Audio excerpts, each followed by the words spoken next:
Kontakt from Native Instruments is a fantastic sampler, but I'm not sure that everybody's making the most of it. Let's take a look at the factory library. I'm going to load up the cello ensemble, and I'm going to play some chords. They sound great, but let's spice them up. Let's click on the spanner at the top left. Let's come down to the group insert effects and drop in a filter. So let's pick a 3-pole and have a listen to the tone change now.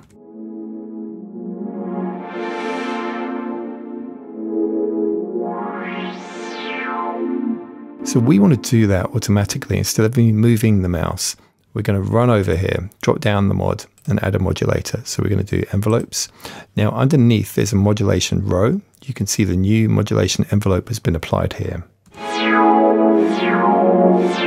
Let's bring the sustain down. Sounding great, but we can spice it up even more. Underneath the modulation envelope that's been applied here to the filter, let's drop down to LFO, sine,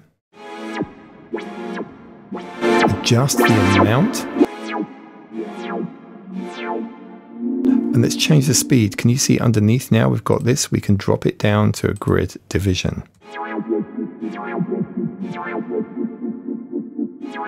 Sounding great, but I don't want it to start straight away, this LFO. I can apply a fade now, and look at the graphic. It really illustrates what's happening here.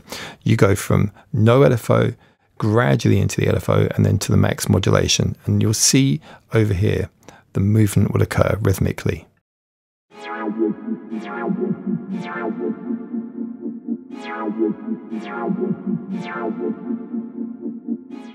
So just really with a few mouse clicks, we've gone from a sustained and slightly boring sound to something way more interesting. And it's very simple. You apply the modulation to the actual source here, and then the envelopes appear down below in this modulation section here.